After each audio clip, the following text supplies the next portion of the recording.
उर्फी जावेद जैसी बहू। अरे बेशर्म, कुछ तो शर्म कर ले। ये क्या पहनकर कॉलेज जा रही है? कभी सोचा भी है दुनिया क्या कहती है? माँ, मुझे कोई फर्क नहीं पड़ता कि दुनिया क्या कहती है। मैं बता देती हूँ दीदी, आपको उर्फी जावेद का डुप्लीकेट कहती है दुनिया। तो क्या आपको जलन होती है? या तो आपके लिए भी कपड़े डिजाइन कर देती हूँ। कॉलेज में सोनिया को देखकर सभी लड़के बात करने लगते हैं। यार अजीब लड़की है, इसको जरा भी फर्क नहीं पड़ता कि लोग इसे क्या कहते हैं। जो भी हो, मुझे तो ये बिल्कुल उर्फी जावेद की तरह लगती है, डुप्लीकेट एकदम। अपन तो बस मजे लेते हैं। कुछ दिनों बाद सोनिया की शादी सॉफ्टवेयर इंजीनियर अनुराग से हो जाती है। शादी की पहली रात सोनिया अपने पति से पूछती है, सुनिए, आपको मेरे मॉडर्न कपड़े पहनने से कोई प्रॉब्लम तो नहीं है? बिल्कुल नहीं, मुझे नहीं लगता कि छोटे कपड़े पहनने से किसी का चरित्र खराब हो जाता है। आप कितने अच्छे हैं। मैं कितनी लकी हूँ कि मेरी शादी आपसे हुई। अच्छा बाबा, आप जल्दी सो जाओ, कल रिसेप्शन है। मैंने माँ से इतना कहा था, मुझे कोई अलग सी ड्रेस चाहिए। मेरी शादी पढ़े लिखे परिवार में हुई है, फिर भी केवल साड़ियाँ ही साड़ियाँ दी है। मुझे अपने लिए कोई नई ड्रेस बनानी होगी, तभी तो मैं सबको इम्प्रेस कर पाऊंगी। क्या करूं? टेंशन में वो टीवी ओपन कर देती है जिसमें उर्फी जावेद का इंटरव्यू आ रहा होता है और वो अलग अलग कपड़ों में दिखाई दे रही होती है। ये हुई ना बात, मैं तो भूल ही गई थी। मैं तो हमेशा इसी का स्टाइल फॉलो करती हूँ, तो देर किस बात की। बनाती हूँ कोई झक्कास डिजाइनर ड्रेस अपने लिए। सोनिया की नजर बोरे पर पड़ती है। सोनिया उसे काट कर अपने लिए ड्रेस बनाती है और ऊपर से दुल्हन की चुनरी ओढ़कर पार्टी में पहुंच जाती है। सभी लोग उसे देखकर हैरान हो जाते हैं। अरे मेयर साहब, आपकी बहू तो कमाल की है। हम तो सोचते थे बोरे में सिर्फ अनाज ही रखा जा सकता है। अरे मेयर साहब, हमें तो अपने घर के बोरों को भी छुपा कर रखना पड़ेगा। कहीं हमारी बेटियों ने भी इसे फॉलो करना शुरू कर दिया तो बोरे ही कम पड़ जाएंगे। तुम यहाँ खड़ी खड़ी क्या कर रही हो? इसी समय इस लड़की को घर के अंदर लेकर जाओ। सबके सामने मेरी नाक कटवा दी है इसने। नई नई आई है इसलिए चुप हूँ। इससे पहले मैं अपना आपा खो बैठूं। ले जाओ उसे यहाँ से। 2 दिन के बाद सोनिया पग फेरे के लिए अपने मायके चली जाती है। क्यों दीदी, आज तो आपने साड़ी पहनी है, लगता है ससुराल जाकर अकल ठिकाने आ गई है।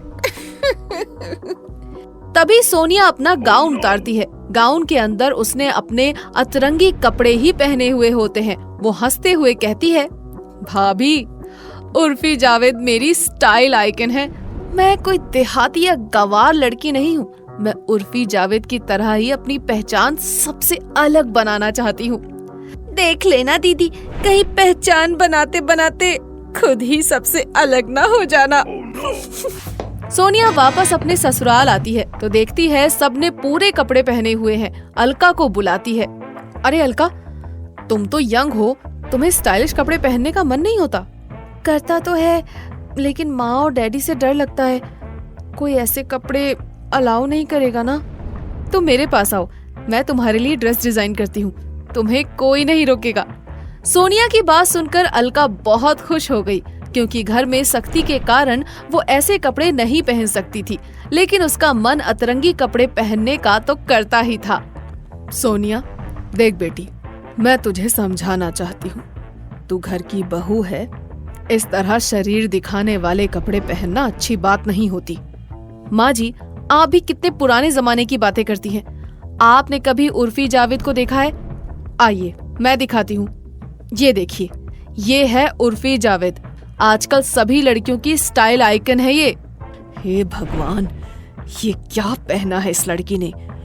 कहीं शरीर पर घड़ियां लटकाई हुई हैं तो कहीं पर चम्मच। राम का नाम ले बहू, तू ऐसे कपड़े पहनना चाहती है? अरे ऐसे कपड़ों में बुराई ही क्या है? कितनी अच्छी लग रही है। भाभी, मेरे लिए भी कोई अच्छी सी ड्रेस डिजाइन करो, मैं भी पहनूंगी। दिमाग ठीक है तेरा? तेरे पिताजी को पता चल गया तो तेरी टांगे तोड़ देंगे। माँ, भाभी भी तो पहनती हैं, मैं क्यों नहीं पहन सकती? इतनी अच्छी तो लगती हैं। मैं भी स्मार्ट और मॉडर्न बनना चाहती हूँ। कुछ दिनों बाद सोनिया के सास ससुर बद्रीनाथ यात्रा के लिए चले जाते हैं। सोनिया अलका के लिए ड्रेस तैयार करती है और दोनों ननद भाभी अपनी अपनी अतरंगी ड्रेस पहनकर बाजार चले जाते हैं। सब लोग उन्हें घूरते हैं और बाजार में सोनिया का क्लासमेट अनुभव मिलता है। वाह सोनिया, तुम तो शादी के बाद पहले से भी खूबसूरत लग रही हो। और तुम्हारे साथ ये दूसरी लड़की कौन है? ये मेरी नंद अलका है, कॉलेज में पढ़ती है, ग्रेजुएशन का लास्ट ईयर है। वाह अलका जी, आपका फिगर भी अपनी भाभी की तरह है, बिल्कुल फिल्मी हीरोइन। आपने कभी ट्राई किया इंडस्ट्री में? वैसे मेरी काफी जान पहचान है, अगर आप दोनों चाहें तो मैं मदद कर सकता हूँ। ये लीजिए मेरा कार्ड, एक फोन कर लीजिएगा। हीरोइन का ऑडिशन चल रहा है, आप भी ट्राई कर सकती हैं। अलका अनुभव का कार्ड ले लेती है। अनुभव की बात सुनकर सोनिया और अलका के मन में हीरोइन बनने की इच्छा जाग जाती है। दोनों एक दूसरे से बातें करती हैं। तुझे क्या लगता है अलका, क्या सचमुच हम हीरोइन बन सकते हैं? अगर ऐसा हो गया तो तुझे पता है जिंदगी के मजे आ जाएंगे। भाभी, क्यों ना आपके दोस्त से मदद ली जाए, आखिर वो तो जान पहचान वाला है, उसे फोन करते हैं। सोनिया अनुभव को फोन करती है। अरे आज कैसे सूरज पश्चिम से निकल गया? तुमने मुझे कॉल किया है, बताओ क्या कर सकता हूँ तुम्हारे लिए? उस दिन तुम कह रहे थे कि तुम्हारी जान पहचान है इंडस्ट्री में, मैं और अलका काम करने में इंटरेस्टेड है। तुमने कहा था ना कि कहीं पर हीरोइन के लिए ऑडिशन हो रहा है, अब कहाँ पर हो रहा है? तुम लोग अच्छी तरह से तैयार होकर मेरे फ्लैट में आ जाओ। मैं एड्रेस व्हाट्सएप कर रहा हूँ, मैं तुम्हें डायरेक्ट लेकर जाकर प्रोड्यूसर और डायरेक्टर से मिलवा दूंगा। तुम्हें कोई ऑडिशन देने की जरूरत नहीं होगी। फोन रखने के बाद अलका और सोनिया जल्दी जल्दी तैयार होने लगती हैं। लेकिन भाभी, मेरे पास तो कोई ऐसे कपड़े नहीं है, मैं क्या पहनूं? अरे हम लोगों की आइडियल उर्फी जावेद है तू, डरती क्यों है? 2 मिनट में ड्रेस तैयार हो जाएगी। मैं तेरे लिए डिजाइनर कपड़े बना दूंगी, तो हम दोनों तैयार होकर दिए हुए ड्रेस पर चलेंगे। अनुभव फोन काट के तुरंत अपने दोस्तों को फोन करता है और कहता है, कॉलेज के जमाने से हम लोग सोनिया को उसके उर्फी जावेद लुक के कारण पाना चाहते थे। वो मेरे जाल में फंस गई है। सच कह रहा यार, वो लड़की कपड़े कैसे भी पहनती हो, पर कैरेक्टर की बहुत स्ट्रॉन्ग थी। यार तू बियर लेकर घर आ जा, देख तुझे आज क्या तमाशा दिखाता हूँ। उसके साथ उसकी नंद भी आ रही है।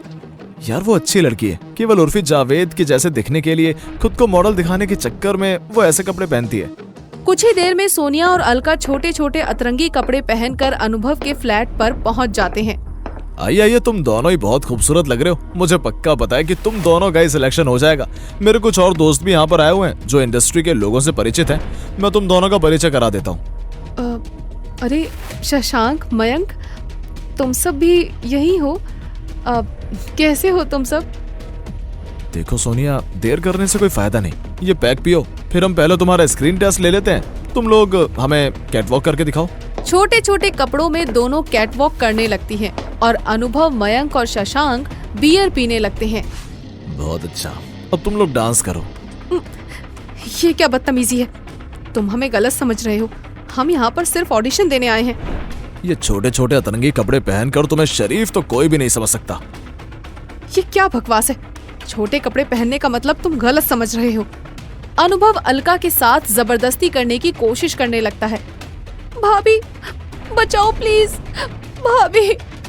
सोनिया अनुभव को मारने लगती है और उसके सर पर फ्लावर वास फेंक देती है और वो बेहोश हो जाता है। शशांक और मयंक सोनिया और अलका को अपनी कार में बिठाकर उनके घर छोड़ देते हैं। घर में सोनिया के सास, ससुर और पति उन्हें देखकर हैरान हो जाते हैं। ये मैं क्या देख रहा हूँ? तुम दोनों इतने छोटे छोटे कपड़े पहनकर बेहोशी की हालत में कहाँ से आ रही हो? देख बेटा, तेरी बहू ने हमारी बेटी को भी अपने जैसा आवारा बना दिया है। नहीं नहीं, आप गलत समझ रही हैं। हमें बेहोशी की दवाई दी गई है। हम ऑडिशन देने गए थे, लेकिन हमारे इन छोटे छोटे और अतरंगी कपड़ों को देखकर उन लोगों ने हमें गलत समझ लिया। अगर भाभी ने मुझे बचाया नहीं होता तो मैं कहीं मुंह दिखाने के काबिल नहीं रहती। मैं आप सबसे माफी मांगती हूँ। आज के बाद मैं वैसे कपड़े कभी नहीं पहनूंगी।